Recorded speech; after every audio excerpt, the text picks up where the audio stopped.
If we haven't had the chance to meet yet, my name is Ryan. I get to serve as the lead pastor here. Been here for about 5 months and loved every single day of it. But today, obviously, it is Easter. We're going to jump into the message in a second. But I want to tell you before we jump into today's message, I want to tell you where we're going next week as a church. Next week, we're going to dive into a series called Uncertain. And we say this around here. We say that we're a church at the Co for people with questions of faith. And we believe that everybody has questions of faith. Whether you've been following Jesus your whole life or you're just getting started, we believe all of us have things that we're not so sure about when it comes to our relationship with God. So we're kicking off a series next week called Uncertain and engaging with ways that we can really kind of talk about and discuss and discover more of a relationship with a God who we never really quite ever will fully understand or comprehend or maybe even be so sure about. No, today is Easter, and I'll tell you that today is kind of like let's call it like a preface, or like an introduction to this series. It's kind of going to kick us off into that series. And on a day like Easter, it's kind of an interesting day because so many of us come into the room from so many different places and so many different perspectives and so many different kind of bases of belief.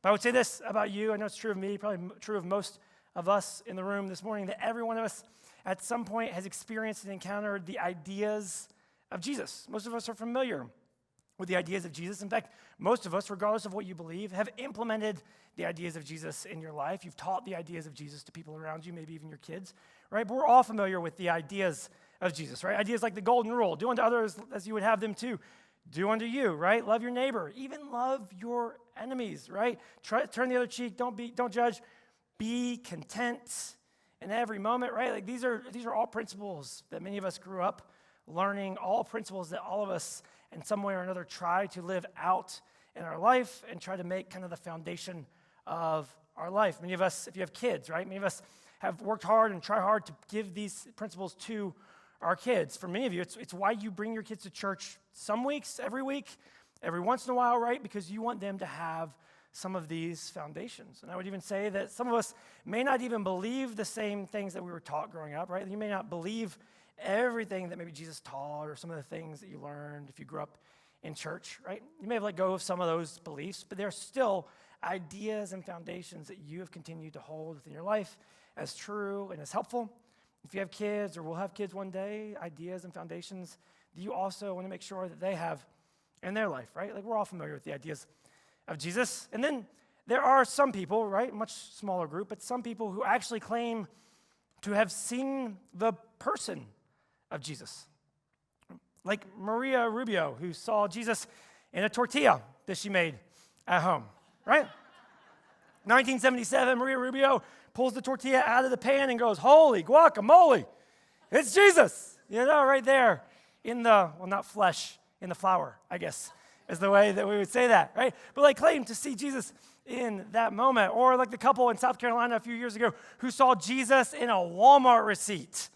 A Walmart receipt. And if you squint just enough and turn your head a little to the right, you can kind of see Jesus too, right? Like, is that not the most South Carolina thing that you've ever heard? I'm kind of like, I actually tried to zoom in on the receipt and read it. I'm like, what did they buy? I don't think it was Bibles, something in that moment, right?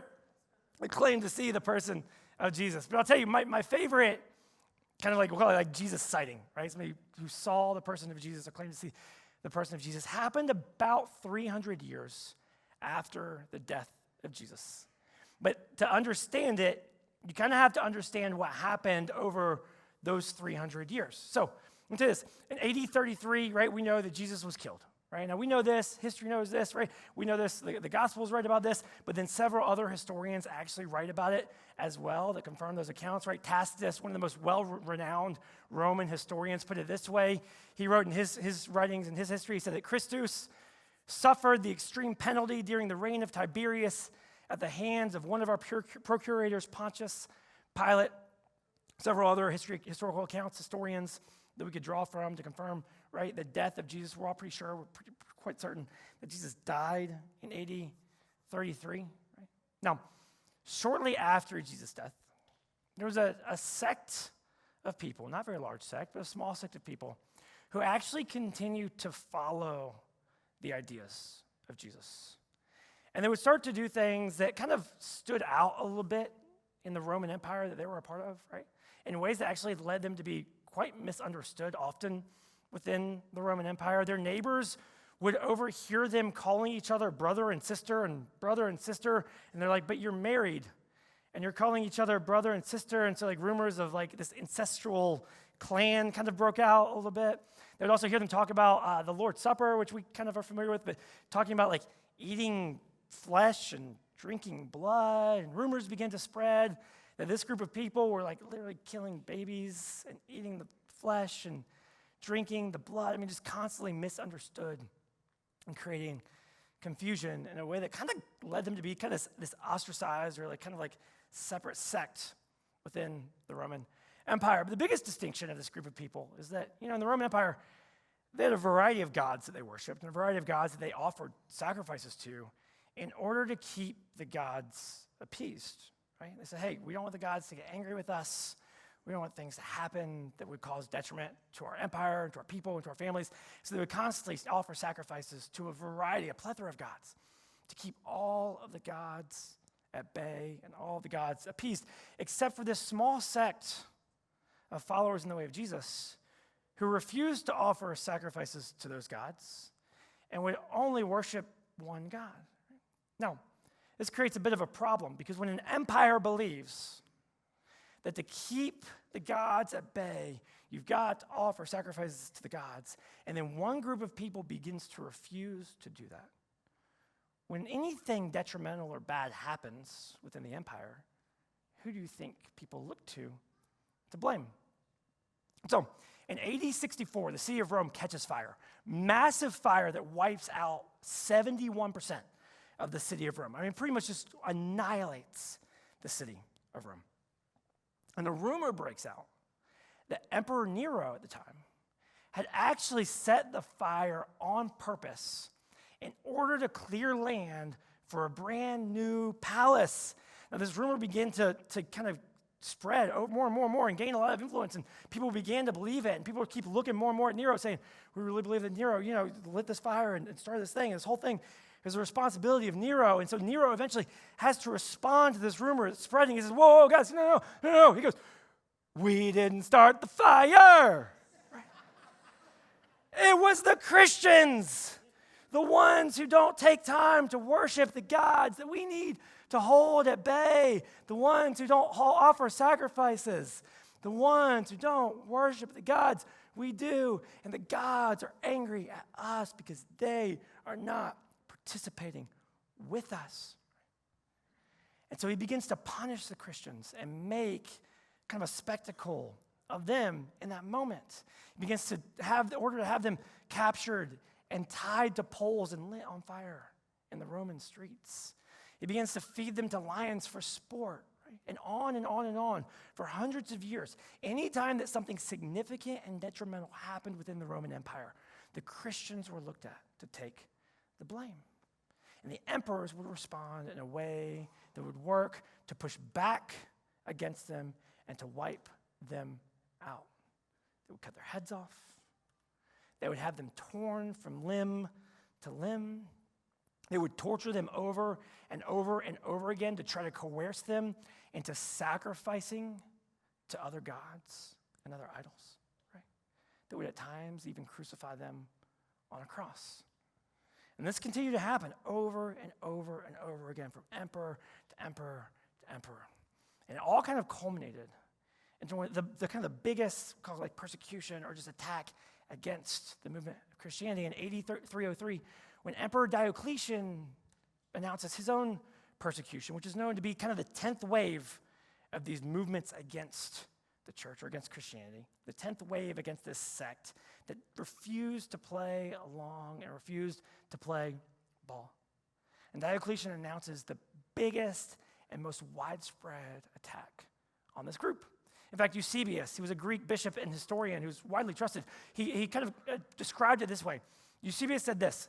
He said, it was the 19th year of Diocletian's reign, and the festival of the Savior's Passion was approaching. In other words, Easter was approaching, when an imperial decree was published everywhere, ordering the churches to be razed to the ground and the scriptures destroyed by fire, and giving notice that those in places of honor would lose their places if they continued to profess Christianity and would be deprived of their liberty. Such was the first edict against us. Soon afterwards, other decrees arrived in rapid succession, ordering that the presidents of the churches, you guys should really be calling me a president, by the way, the presidents of the churches in every place should all be first committed to prison and then coerced by every means possible into offering sacrifice. They would drag leaders out, they would burn churches to the ground, and they would begin to torture them, doing anything they possibly could to get them to offer a sacrifice to a set of gods who they did not believe in. The most widespread attack at this point. No. In AD 305, something interesting happens. 2 years after this starts, Diocletian retires. It's the first time that a Roman emperor actually said, you know what, guys, I'm just going to go home. I'm good. I'm going to quit. They call it abdication.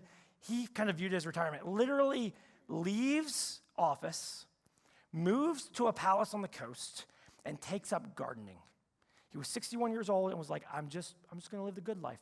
I'm just going to do it. Now, as he was leaving, he said, hey, I want to create peace in the Roman Empire. And so what he did was, instead of naming one successor, he essentially named 4 successors who kind of share responsibilities and share different regions to keep the Roman Empire at peace. Now, when you ask 4 men to be in charge together, it doesn't usually bring peace to the areas around them. And so it was here. And it wasn't long before civil war breaks out. And they begin to develop factions and war against one another. Right? They begin to fight against one another.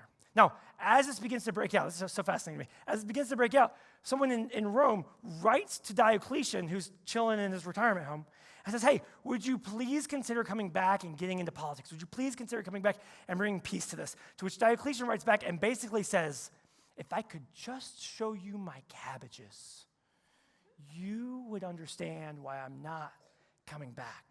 Right? And so the civil war continues, and ultimately we end up with 2 sides in this moment. Maxentius is fighting against his brother-in-law, Constantine. Now, Maxentius is kind of like centered out of Rome and based in Rome and kind of ruling Italy. Constantine begins to invade Italy and march his way towards Rome.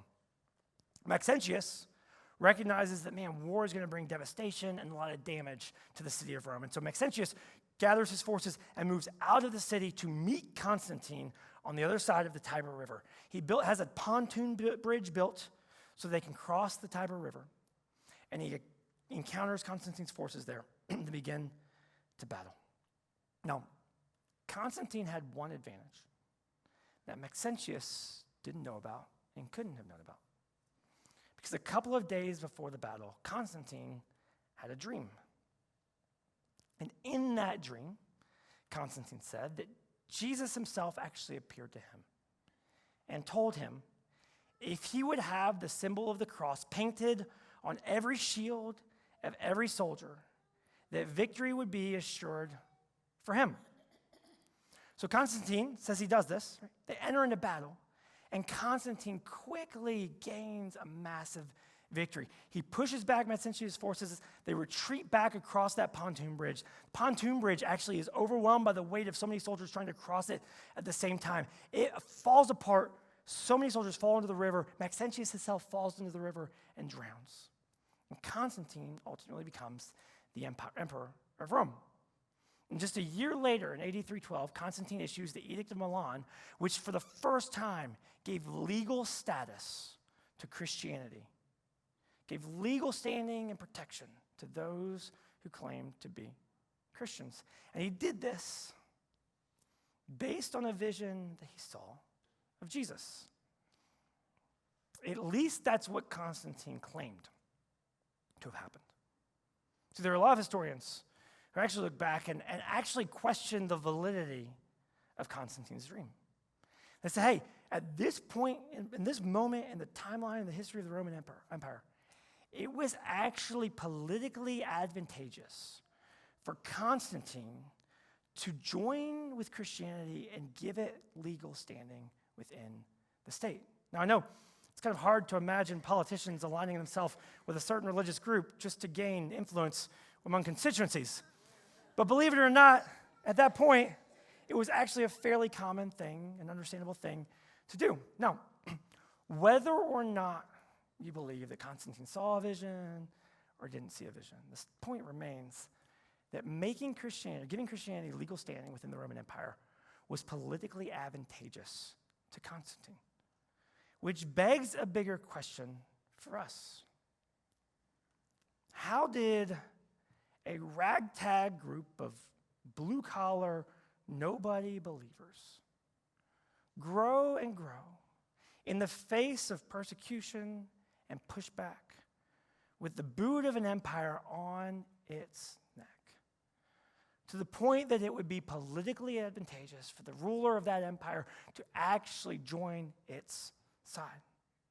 In fact, just a few years ago, the Wall Street Journal wrote an article that phrased it this way. They said, how did the Jesus movement, beginning on the margins of civilization and led by people of seeming inconsequence, end up being what Constantine regarded as the winning side?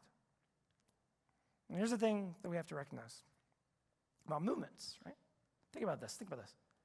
Every movement is inspired by a moment. The American Revolution, inspired by a moment in a Boston harbor. The Civil Rights Movement, inspired by a moment on a bus in Montgomery, Alabama. Every major movement that our world has seen was inspired by a moment that sparked it and kicked it off in a way that the people at the very beginnings of that movement could not ignore. So we have to ask ourselves the question, what was the moment that sparked a movement that not even the Roman Empire could ignore? Now, the earliest Christians, the first followers, the very initiators of the movement, had a story about a moment that they would share over and over and over again. And at first, the story was shared orally for decades. They would talk to each other about a moment that had happened that inspired their faith.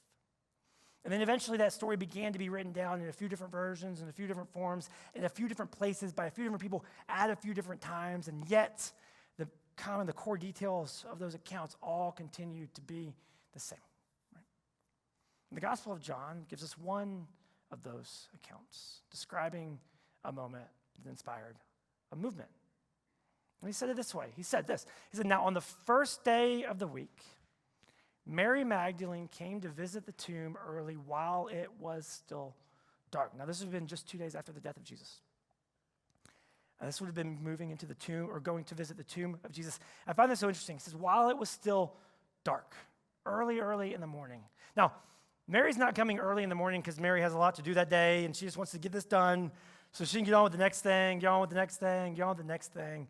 Mary's coming early in the dark of the early morning, still in the dark of night, so that she won't be seen. Because at this point, she and other followers of Jesus or previous followers of Jesus were concerned that the same thing that happened to Jesus might actually happen to them. And so she comes in the dark of the night. This isn't an early bird catches the worm situation. It's like the early bird trying not to get caught herself situation, right? And she comes early in the dark, right? And she saw that the stone had been taken away from the tomb.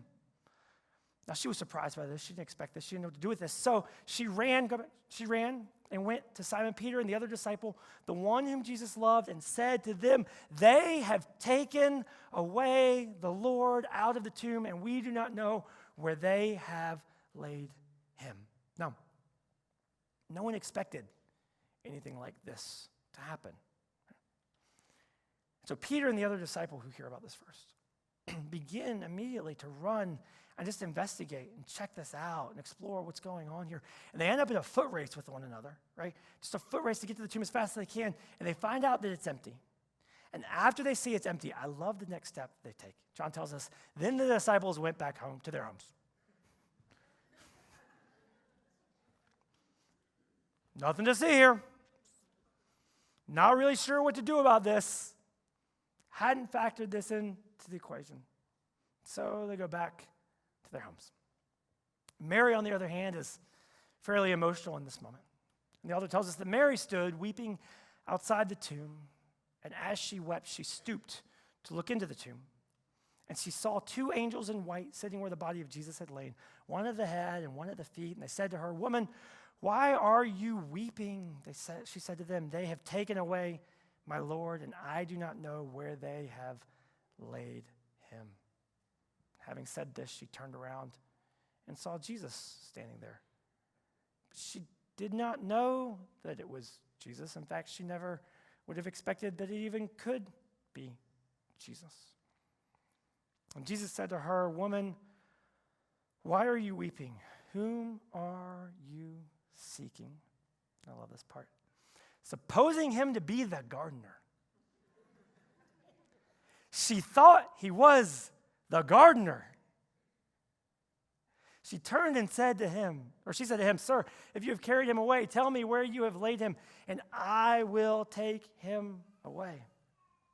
So now in an attempt to get her attention, Jesus said to her, "Mary." She turned and said to him in Aramaic, "Rabboni," which means teacher. In this moment, Jesus tells Mary to go and tell the disciples what she has just seen. She does. She goes and tells them that. I love this next part. It says this. It says that on the evening of that day, the first day of the week, the doors being locked where the disciples were for fear of the Jews. Again, they were afraid the same thing that happened to Jesus would happen to them. You know, one of 100 reasons that I've come to trust the gospel accounts is this. Tell me one other major religion that portrays their earliest leaders cowering in a closet in the greatest possible moment of their faith. Right? Here they are cowering, right, for fear of the Jews. It tells us that Jesus came and stood among them and said to them, "Peace be with you." And for the first time, they experienced Jesus in a way that they could not ignore, in a way that they could not shake, in a way that they could not deny. No. We said a few minutes ago, right? Every major movement is inspired by a moment. Here's the thing. The first Christians were inspired by the person of Jesus, who they watched die, and yet they looked at again, standing right in front of them. And the first Christians weren't inspired by the Bible. They didn't have the Bible. They weren't even inspired by the ideas and the teachings of Jesus. They'd already heard the ideas and the teachings of Jesus. The first Christians were inspired by the person of Jesus, who they looked at a second time. They were so convinced and so inspired in this moment that they would go to any length to share that moment with others. They would go to any length to live it out. Even when an empire was pushing against them with the full force and the full might of an empire. There's one more belief, though, that inspired the first Christians. They weren't just inspired by the person of Jesus. The first Christians were inspired by the power of Jesus. In fact, one of the earliest leaders within the Christian movement, the Apostle Paul, put it this way. He said, "If the spirit of him who raised Jesus from the dead dwells in you, he who raised Christ Jesus from the dead will also give life to your mortal bodies through his Spirit who dwells in you." They genuinely believed with every fiber of their being. The same power that had raised Jesus from the dead was available to them, was there for them to lean into, was there for them to rely upon in their most difficult of moments, and there for them to live with in every moment, and against every hardship, and against every encounter that they found themselves faced with. And I'll say this. 2,000 years, people have been leaning into that same person. And people have been leaning into that same power. For 2,000 years, people have been engaging with it in ways they couldn't ignore, in ways that continue to shift and change their lives when everything felt like it was pressing against them, when they felt the most stuck. I'd say this, just say this. I know we talked about the ideas of Jesus and the person of Jesus. Let me say this. To follow the ideas of Jesus without the person of Jesus is to have the principles for living without the power for living. To follow the ideas of Jesus without the person of Jesus is to have the principles without the power. Now, here's what I'm willing to bet is true about you, because quite honestly, it's true about me every day. I would be willing to bet that there is an area of your life right now where you are doing everything that you are supposed to do. You're following all the right wisdom. You've got all the right ideas. You've executed all of the right principles. And yet, you still find yourself stuck in a way that feels like the weight and the pressure of the entire world is pushing against you. And you've done all the right things, and yet you're still stuck. And I'll say this to you, for 2,000 years, people have found themselves, it's been a group of people that's found themselves in moments like that, where they've exhausted themselves, where they've tried everything that there is to try, where they've applied every piece of wisdom that there is to apply. And they've found over and over and over again that the same power that raised Jesus from the dead was also available to them in those moments. And when they leaned in, they experienced shifts and change and movement in their life that they could not fully explain, but absolutely could not ignore. In ways they could never fully articulate and describe to you, but also in ways that they could not deny. As they leaned in to the power of the God who created them, of the God who created the world around them, of the God who raised Christ from the dead, of the God who continues to make himself available to each and every one of us in each and every moment that we face. We said a minute ago, we said every movement is inspired by a moment. And here's what I really believe. I believe this with all my heart.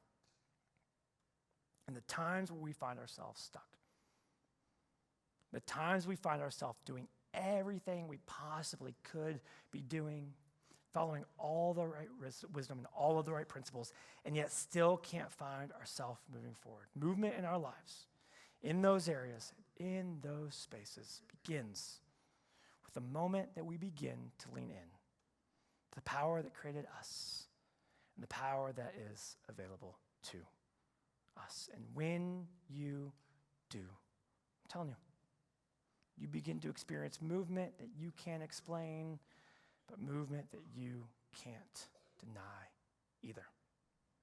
Movement that will shape the rest of your life, a movement that not even the weight of the world can push against. Let's pray together. God, I thank you for the stories that sit in this room. God, in this room, there are people who could tell us over and over and over again of ways that you have made yourself known to them, ways that they couldn't explain or describe, but ways that they cannot deny. God, for the person in the room this morning who finds themselves doing everything there is to do and yet still feeling stuck, God, would you give them the openness, the awareness, the ability to lean in and begin to discover a power that comes from beyond them, God, a power that helps them to experience movement in a way that they've never experienced before. God, for those of us who've been following Jesus for years and yet still find ourselves stuck in a piece of our life. God, would you let today be the moment that we begin to engage you and the person of Jesus in that part of our life? God, would you help us to discover a power that is greater than anything that we could plan for, greater than any principle we could apply, greater than any teaching we could lean into. God, would you let that moment shape the rest of our life? God, we love you. We thank you for this. We trust you. In Christ's name we pray. Amen.